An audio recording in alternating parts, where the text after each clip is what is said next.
आज मी त्यावेळेस आपलं कल्चरच ठरलं होतं त्यावेळेसच, कारण की त्यावेळेस पालखी नुकतीच येणार होती किंवा आलेली होती आणि त्यावेळेस मी तयारी केली.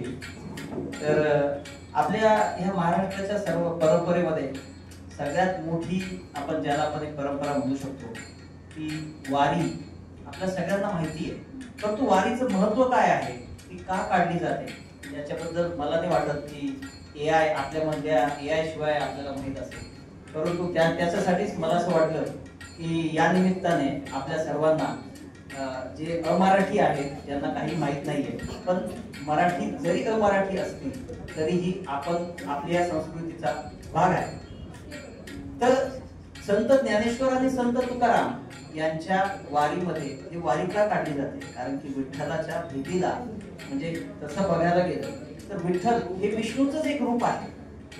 फक्त विष्णूची जी अनंत रूपे आहेत त्यामधलं विठ्ठलाचं एक रूप आहे आणि त्या विठ्ठलाला भेटण्यासाठी संत ज्ञानेश्वर आणि संत तुकाराम पायी जात होते आणि ती परंपरा आजही पालखीच्या स्वरूपात आपण पाहतो. यामध्ये सगळ्यात महत्वाचा भाग असा आहे की दोन पालख्या, दोन संत देवाच्या भेटीला जातात आणि त्या भेटीला ज्यावेळेस ते जातात तर त्यावेळेस फक्त ते एकटे जात नाही, तर त्यामध्ये ते सर्व भक्तजनांना घेऊन जातात.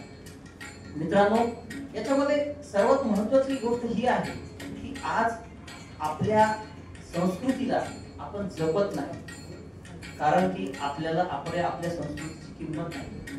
परंतु जर तुम्ही परदेशी जाल तर तिथे 200 वर्ष जुनं जर एखादा दगड जरी असेल तरी ते तुम्हाला येऊन दाखवणार, आवर्जून दाखवणार की हा बघा हा 200 वर्ष जुना दगड आहे. परंतु आपल्याकडे हजारो वर्षात जुन्या परंपरा आहेत, तर त्याचं आपण अचूकपणे माहिती घेतली पाहिजे. त्याचं महत्व आपल्या डोक्यात नाही तर हृदयात साठवून ठेवलं पाहिजे.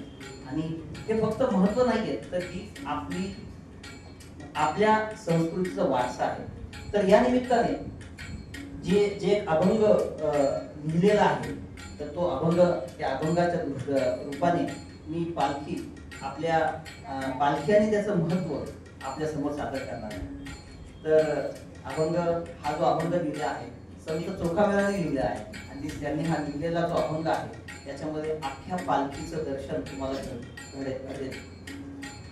अबीर गुलाल उधळीत रंग, अबीर गुलाल उधळीत रंग, नाता घरी नाचे माझा सखा पांडुरंग, नाता घरी नाचे माझा सखा पांडुरंग. या ओळीमध्ये संत चोखा म्हणतात की अबीर आणि गुलाल ज्यावेळेस तुम्हाला सांगतो, ज्यावेळेस वारी निघते तर त्या वारीमध्ये गुलाल आणि अबीर, हे अबीर म्हणजे फुलं मोठ्या प्रमाणात उधळले जातात. आणि आत्ताच मैत्री दिन तुम्ही सर्वांनी साजरा केलाय, परंतु मैत्री दिन आणि आपल्या देवाला मित्राच्या स्वरूपात बघणारे आमचे संत होते. त्यामुळे ते म्हणतात की नाथा घरी नाचे माझा सखा पांडुरंग. सखा म्हणजे माझा मित्र आहे.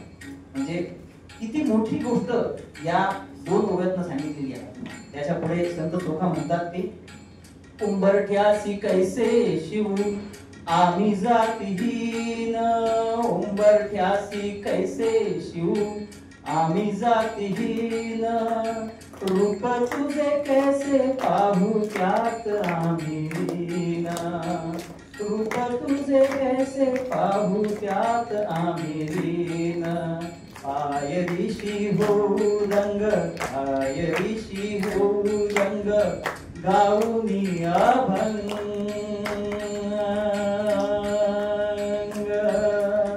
आयरिशी होऊ रंग, गाऊनी अभंग, नाथा घरी नाचे माझा सखा पांडुरंग. या ओळीत संत तुकाराम म्हणतात, संत चोखा म्हणतात की आम्ही, म्हणजे ज्यावेळेस ते दर्शनाला जातात तर त्यावेळेस ते उंबरठ्याला ते कसे शिवू शकतात की मी तर एवढा पापी आहे, मी या तुमच्या उंबरठ्याला सुद्धा शिवण्याच्या लायकीचं नाहीये, तर मी एवढा दीन आहे, मी एवढा गरीब आहे. आणि त्याच्या पुढे ते म्हणतात की मी तुमचं रूप कसं पाहू, कारण की मी त्याच्यामध्ये लीन झालेलो आहे. लीन होणे म्हणजे मला असं वाटतं तुम्हाला तरुण मंडळींना सांगण्याची गरज नाही आज आपण अननेसेसरी खूप वेगळ्या गोष्टींमध्ये लीन होतो, परंतु याच्यामध्ये संत चोखा म्हणतात की देवाच्या मूर्तीमध्ये ज्यावेळेस ते लीन झाला तर त्यांना ते देवच दिसत नाही.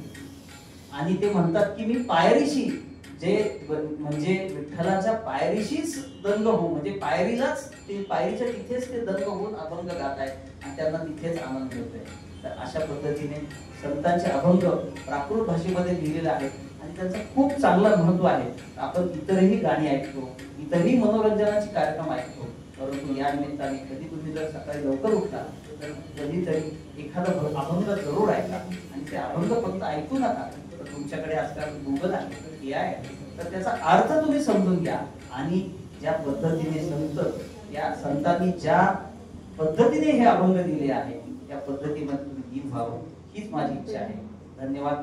तुम्ही या निमित्ताने अभंग माझ्या तोंडून ऐकून घेतला आणि मलाही त्याचं थोडंसं पुण्य मिळालं, त्यामुळे खूप खूप धन्यवाद.